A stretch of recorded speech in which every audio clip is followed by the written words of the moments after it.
গেছে, মাঝে মাঝে এমন কিছু দিবস আছে, দিবসগুলো গানের জ্বালা রাত্রে ঘুম হয় না। মুমিন বান্দা ঈশার নামাজ পড়ে ঘুমিয়ে যাবে, শেষ রাত্রে উঠবে, ও সারা রাত ঘুমই হবে না এই গানের জ্বালায়। বিয়ে হবে, দেখবেন ধুম ধারাক্কা গান লাগিয়ে দিয়েছে। একদম একটা ফ্ল্যাটের মধ্যে 10টা পরিবার আছে, ওর কোনো খেয়ালই নাই, ও একাই পরিবার। ছাদের উপর যাবে, ধুম ধারাক্কা গান বাজাবে, মাশাআল্লাহ এই বরকত নিয়ে জীবন শুরু করছে। এই অভিশাপ নিয়ে জীবন শুরু করলে বৈবাহিক জীবন সুখী হবে? শয়তানের আনুগত্য দিয়ে জীবন শুরু করেছে। দেখবেন আমাদের এমন সময় অনেক কিছু কনসার্ট হয়, দেখবেন স্টেজে এমন ভাবে নাচানাচি করে মনে শুয়োর আর বারণ নাচছে। হ্যাঁ, হাদিসে এই শব্দ এসেছে, আমার উপর রাগ করবেন না। নবী সাল্লাল্লাহু আলাইহি ওয়াসাল্লাম বলেছেন, যারা এই উম্মতের মধ্যে মাদককে হালাল করে নিবে, বাদ্যযন্ত্রকে হালাল করে নিবে, এবং যারা নর্তকী নাচাবে এবং মিউজিক্যাল ইনস্ট্রুমেন্টের সাথে এদের গভীর সম্পর্ক থাকবে, একদিন সকালে আল্লাহ পাক এদেরকে বানর আর শুয়োর বানিয়ে দিবেন।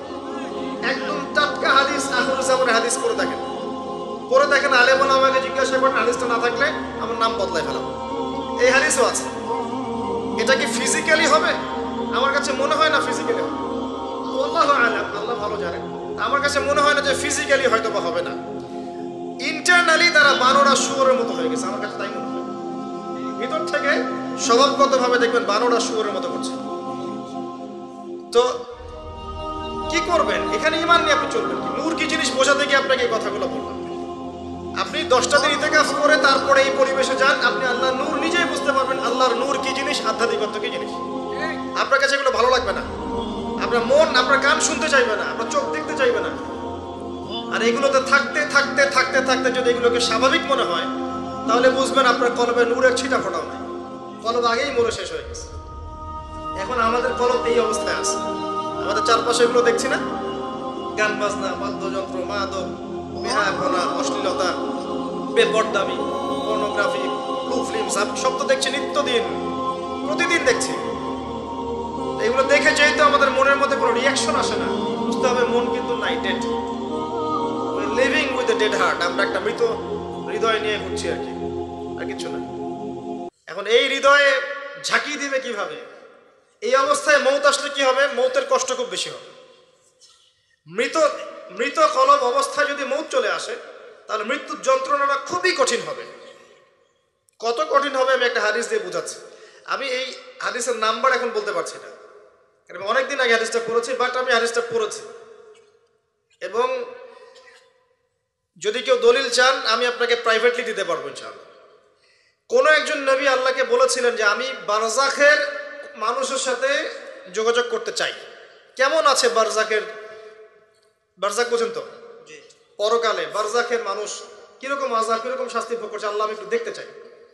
একজন ব্যক্তি, মেবি উনি মুসা আলাইহিস সালামের যুগের বা ঈসা আলাইহিস সালামের যুগের, আমার ঠিক মনে পড়ছে না, এ দুজনে একজন হতে পারেন। আল্লাহ পাক দেখালেন একজনকে যে এই ব্যক্তি খুবই রুগ্ন, ক্লান্ত, মানে দেখে মনে হচ্ছে তিনি খুবই পেরেশানির মধ্যে আছে।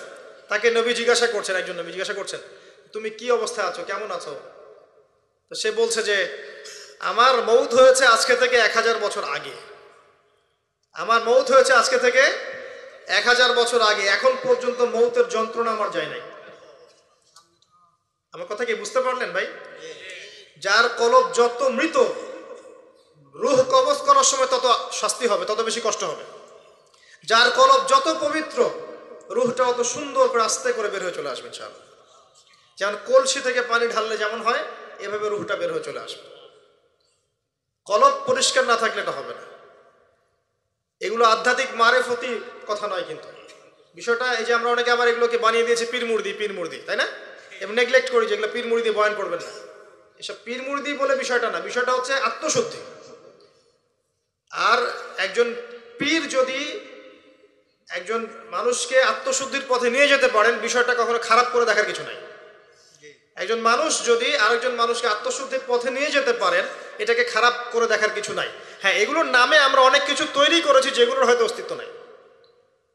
এটার নামে আমরা অনেক কিছু তৈরি করেছি, নিজেরা বানিয়ে নিয়েছি। এগুলো হয়তো আপনি বলতে পারেন যে হ্যাঁ এগুলো সুন্নাহসম্মত হচ্ছে না ইত্যাদি, কিন্তু আত্মশুদ্ধির এই প্রক্রিয়াটাকে আপনি ডিসকারেজ করতে পারেন না। আর আত্মশুদ্ধি আল্লাহওয়ালা মানুষের কাছে না আসলে হবে না। আত্মশুদ্ধির এই বিষয়গুলো এই কিছু কাজ করা এবং কিছু কাজ বর্জনের সাথে জড়িত আছে। আবারও বলছি, এই বিষয়গুলোতে জড়িত থাকলে আপনি আত্মশুদ্ধি পাবেন না। যেমন মাদক, পর্নোগ্রাফি, হারাম মেয়ের সাথে জেনার সম্পর্ক, হারাম বান্ধবী, হারাম অ্যাফেয়ার্স, সুদের সাথে সম্পৃক্ত থাকলে, মনে রিয়া থাকলে, অহংকার থাকলে, গীবত তহমত করলে, এই ধরনের কাজ, বেপরদামি বেহায়াপনার মতো থাকলে, মিউজিকের সাথে থাকলে, জুয়ার সাথে থাকলে, বা এই দুনিয়ার জীবনটাকে খেলতামাশার মতো গ্রহণ করেছেন, আল্লাহর হুকুম আহকামে পরোয়া করছেন না, আজকের দিনটা এনজয় করে নিন, কালকের কি পাতা, এমন আকীদা আদর্শে যারা বিশ্বাসী, এদের মনের মধ্যে আত্মশুদ্ধি আসবে না। আল্লাহ পাক আমাদের সবার কলবগুলোকে পরিষ্কার করুন, পরিপূর্ণরূপে আত্মশুদ্ধি অর্জন করার তৌফিক দান করুন, এবং যে কাজগুলো করলে আল্লাহ পাক আমাদের কলবে আল্লাহ নূর দান করবেন, সেগুলো বেশি বেশি করার তৌফিক আল্লাহ পাক দান করুন। আমিন। একটা এক্সাম্পল দেই, অন্য জায়গায় যাচ্ছি। দেখেন, ইবলিস কি কম জ্ঞানী ছিল? সে কি কম ইবাদত করেছে আল্লাহর? ইবাদতের ক্ষেত্রে, জ্ঞানের ক্ষেত্রে সে তো অতুলনীয় হয়ে আছে। প্রচুর ইবাদত করেছে, প্রচুর জ্ঞানী। এই মহাবিশ্ব সম্পর্কেও জ্ঞান আছে না? তার প্রচুর জ্ঞান আছে। কি কারণে সে চিরস্থায়ী জাহান্নামী হলো? একটা আদেশ লঙ্ঘন করেছে। এই তো একটা আদেশ তো আদম আলাইহিস সালামও লঙ্ঘন করেছে। তাকে বলা হয়েছে গাছের কাছে যেও না, আমাদের পিতা ভুল করে গাছের কাছে চলে গেছে। এটাও তো একটা অন্যায়, তাই নয় কি? এটা তো আল্লাহর আদেশকে লঙ্ঘন করা হলো। আদম আলাইহিস সালাম তওবা করে ফিরে এসেছেন, বলেছেন রব্বানা যালামনা আনফুসানা ওয়া ইল্লাম তাগফির লানা ওয়া তারহামনা লানাকুনান্না মিনাল খাসিরিন। এটা আদম সন্তানের স্বভাব, ভুল করবে, তওবা করে ফিরে আসবে। কিন্তু ইবলিস, সে তওবা করে ফিরে আসেনি, বরং আবা ওয়াস্তাকবারা, সে অবাধ্য হয়েছে, অহংকার করেছে। খালাকতানি মিন নার ওয়া খালাকতাহু মিন তিন। এই যে অন্যকে ছোট করা, তুচ্ছ করা, আল্লাহর আদেশকে অস্বীকার করা, অহংকার করা, এই অহংকারের কারণে তার সমস্ত এলেম এবং আমল সব ধ্বংস হয়ে গেছে। তো এখন যদি আমরা অনেক এলেম আমল করি, মনে অহংকার থাকে, আত্মশুদ্ধি অর্জন হবে? আত্মশুদ্ধি সবচেয়ে ইম্পর্টেন্ট জিনিস। আমি একটা বই সাজেস্ট করছি। বইটা আমি পড়ছি, কিন্তু আমার পড়ার পরে আমার আসলে পিপাসা মেটেনি এখনো। এই টপিকের আরো বেশ কিছু বই আমি সংগ্রহ করার চেষ্টা করছি। ইনশাআল্লাহ তাআলা আগামীতে আমি এই টপিকে, শুধু এই টপিকেই আলাদা স্বতন্ত্র একটা লেকচার দিব ইনশাআল্লাহ তাআলা। আল্লামা তাকি উসমানী হাফিজাহুল্লাহ, তার একটা বই আছে আত্মশুদ্ধি ও তাসাউফ। বইটা পড়েন। বইটা পড়লে আপনার কাছে মনে হবে যে বইটা আপনার জন্য লেখা হয়েছে। বইটা পড়ছিলাম আর মনে হচ্ছিল যে বইটা আমার জন্যই লেখা হয়েছে। মনে হয় বইটার প্রতিটা ওয়ার্ড আমাকেই বলা হচ্ছে। মন দিয়ে পড়েন আর পড়াশোনার অভ্যাস করেন। একদিন লেকচার শুনলেন 1 ঘন্টা 1.5 ঘন্টা, এটা আপনার জীবন পরিবর্তনের জন্য যথেষ্ট নাও হতে পারে। হ্যাঁ, যদি আল্লাহওয়ালা তেমন মানুষ হন হয়তো বা হবে। আমাদের মতো মানুষের লেকচারে 1 ঘন্টা 1.5 ঘন্টা লেকচার শুনেও আপনার জীবন পরিবর্তন না হওয়ার সম্ভাবনাই বেশি।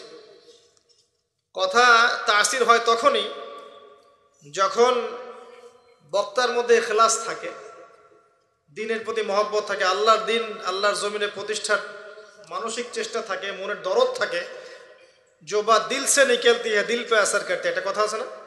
যে কথাগুলো দিল থেকে বের হয় সেগুলো মানুষের দিলের মধ্যে কি হয়? আসার করে। তো এখন এরকম মানুষের সংখ্যাই বা কত?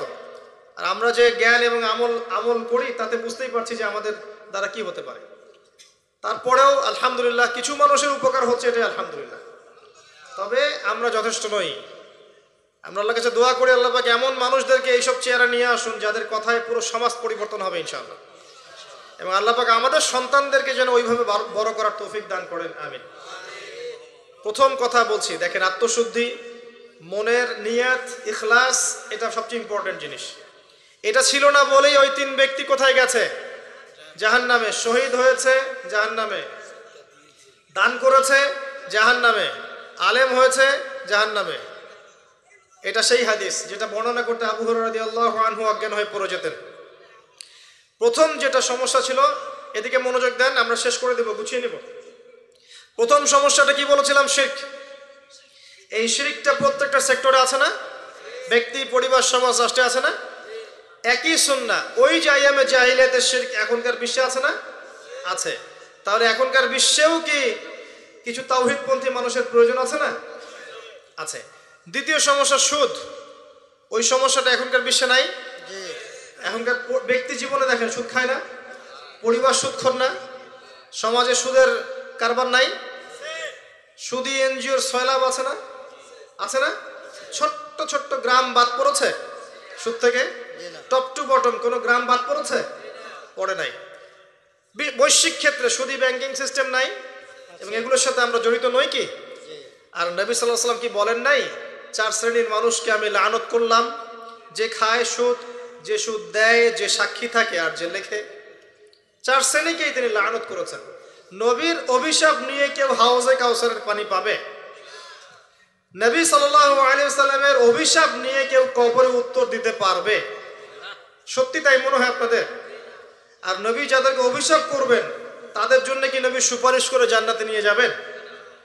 এত সহজ না, এত সহজ না। নবীর লানত কি জিনিস এটা আমরা পরকালে বুঝতে পারবো। আমল করেছে, আমল শোনেন, আমল করেছে, অনেক নেক আমল করেছে, কিন্তু আমলগুলোর মধ্যে বেদাত ছিল। কি ছিল? মানে সুন্নতকে পরিবর্তন করে নতুন আমল দিয়ে প্রতিস্থাপন করেছে, কিন্তু আমল করেছে। এই বেদাতিরা যখন হাউজে কাউসারের পানি খেতে যাবে একটা পর্দা পড়ে যাবে, আর নবী সাল্লাল্লাহু আলাইহি ওয়াসাল্লামকে বলা হবে, নবীজি বলবেন যে ইন্নাহুম মিন্নি, তারা তো আমার উম্মত, কেন পর্দা পড়ে গেল? তাকে বলা হবে ইন্নাকা লা তাদরি মা আহদাসা বা'দাক, হে নবী আপনি জানেন না আপনার মৃত্যুর পরে আপনার দিনকে কেমন করে বিকৃত করেছিল। তখন নবীজি বলবেন সুহকান সুহকান লিমান গায়্যারা বা'দি, দূর হও, দূর হও যারা আমার পরে দিনকে পরিবর্তন করেছো, বেদাত করেছো। এটা বেদাতির শাস্তি, তাকে দূর করে দেয়া হলো। যে আমল করেছে, সারা জীবন আমল করেছে, হালাল খেয়ে আমল করেছে, কিন্তু বেদাত করেছে, তাকে তাড়িয়ে দেয়া হলো। আর যে সুদ খাচ্ছে তাকে কি করা হবে? ভাবেন, একজন মানুষ যদি, আমার কথা শোনেন, একজন মানুষ যদি তার মায়ের সাথে জেনা করে, আপনি কি করবেন তাকে? মনে করেন কালকে উঠে দেখলেন আপনার এই গ্রামের 10 জন মানুষ পাওয়া গেছে, আজকে রাত্রে নাউজুবিল্লাহ তারা মায়ের সাথে, কথাটা বলতে আমার খারাপ লাগছে, তারা মায়ের সাথে খারাপ কাজ করেছে আজকে রাতে, কালকে সকালে এই 10 জনের যদি দোষ প্রকাশ হয় আপনি কি করবেন? কি করবেন? ফুলের মালা দিবেন? বড় বড় সুন্দর সুন্দর চেয়ার দিবেন, না বড় বড় অফিস করে দিবেন? কোটটাই পরিয়ে বসিয়ে দিবেন? সুদের মধ্য দিয়ে আমরা তাই করছি। নবী সাল্লাল্লাহু আলাইহি ওয়াসাল্লাম বলেছেন 73টা পাপের শাখা আছে, তার সবচেয়ে নিম্ন শাখা কি? আপনারা বলেন না, হাদিসটা তো আপনারা জানেন, বলেন সবচেয়ে নিম্ন শাখা কি? নিজের মায়ের সাথে। আর কোন ব্যক্তি যদি এই কাজটা করে আপনি তাকে কিভাবে দেখবেন? একজন ব্যক্তি যদি একাধিক বিয়ে করে তাকেই তো দেখতে পারেন না। একজন ব্যক্তি যদি ধর্ষণ করে তো ধর্ষকের শাস্তি আছে না? ধর্ষককে কি সমাজে মানুষ ভালো চোখে থাকে না ঘৃণা করে? এমনকি দেখা যায় যে মজলুম মেয়েটার উপর অত্যাচার করা হয়েছে, ওরই তো সারা জীবন বিয়ে হয় না, এমন হয় না? কত বড় ফলাফল সমাজে বয়ে নিয়ে আসে, তাই না? এখন একজন ব্যক্তি যদি মায়ের সাথে জেনা করে আপনি তাকে কি করতে চাইবেন? নবীজি বলেছেন সাল্লাল্লাহু আলাইহি ওয়াসাল্লাম, আপনার নবী, আপনারই নবী, যাকে কবরে দেখানো হবে আপনাকে, তিনি বলেছেন যে এর 73টা পাপ আছে রিবার, তার সবচেয়ে নিচের পাপ হচ্ছে নিজের মাকে বিয়ে করা। নবীর সাথে ডিল করেন, এখন আমার সাথে প্লিজ রাগ হবেন না।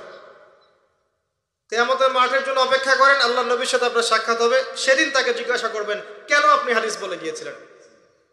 আপনি সমাজকে পিছিয়ে দিয়েছেন, অর্থনীতিকে পিছিয়ে দিয়েছেন, এই হাদিস কেন বলতে গেলেন? এটাই তো অর্থনীতির সমৃদ্ধির একমাত্র পথ পদ্ধতি, তাই না? রিবা, এই হচ্ছে রিবা। আর সবচেয়ে উঁচু শাখাটা কি তাহলে? এটা আপনি পাবেন সূরা বাকারায়। কোন সূরায়? আয়াত নাম্বার 279 থেকে শুরু করে পড়া শুরু করবেন, দেখবেন ওখানে আল্লাহ পাক বলেছেন ইয়া আইয়ুহাল্লাযীনা আমানু, হে মুমিনগণ, ইত্তাকুল্লাহ, আল্লাহকে ভয় করো, ওয়া যারু মা বাকিয়া মিনার রিবা, সুদ ছেড়ে দাও, সুদ ছেড়ে দাও। আল্লাহ বলছেন ইল্লাম তাফআল, তোমরা যদি এটা না করো, ফাযানু বিহারবিন মিনাল্লাহি ওয়া রাসূলিহি, তাহলে আল্লাহ এবং তার রাসূলের সাথে যুদ্ধের ঘোষণা শুনে রাখো। এটা সবচেয়ে উঁচু লেভেল। আল্লাহ এবং তার রাসূলের সাথে কারো যুদ্ধ হচ্ছে মনে করেন, কথার কথা, আপনি কার পক্ষ নেবেন? এটা আমরা বলছি ঠিকই, আল্লাহ এবং তার রাসূলের সাথে যুদ্ধ হচ্ছে, কিছু মানুষ তার সাথে যুদ্ধ করছে। মনে করেন রাসূল সাল্লাল্লাহু আলাইহি ওয়াসাল্লাম জীবিত আছেন, একদিকে দাঁড়িয়ে আছেন, কথার কথা, এবং তার অপোজিশনে ধরেন 1,00,000 মানুষ দাঁড়িয়ে আছে যাদের হাতে অত্যাধুনিক মারণাস্ত্র আছে, নবী সাল্লাল্লাহু আলাইহি ওয়াসাল্লামের হাতে কিচ্ছু নাই, তিনি একা মনে করেন, আপনি তার উম্মত। এখন আপনি এই যুদ্ধে কার পক্ষে দাঁড়াবেন? কথা বুঝতে পারছেন? আমরা এখন কার পক্ষে দাঁড়িয়ে আছি জানেন? ওই মানুষদের পক্ষে যারা অস্ত্রশস্ত্র নিয়ে নবীর এগেনস্টে দাঁড়িয়ে আছে। আমাদের উচিত ছিল নবীর পক্ষে, আল্লাহর পক্ষে দাঁড়ানো। আমরা এই রিবার মধ্য দিয়ে তার বিপক্ষে দাঁড়িয়ে আছি। সূরা বাকারা পড়ে দেখেন, এটা আমার কথা না, একটা কথা বানিয়ে বলে নাই, একটা কথা এদিক ওদিক যাবে না ইনশাআল্লাহ। এটাই লেখা আছে কোরআনে, ওয়াইল্লাম তাফআলু ফাআযানু বিহারবিন মিনাল্লাহি ওয়া রাসূলিহি। যে কোনো আলেমকে জিজ্ঞাসা করেন, যে কোনো মাযহাবের, এই কথাই বলবেন যদি সাহস থেকে থাকে, সৎ সাহস।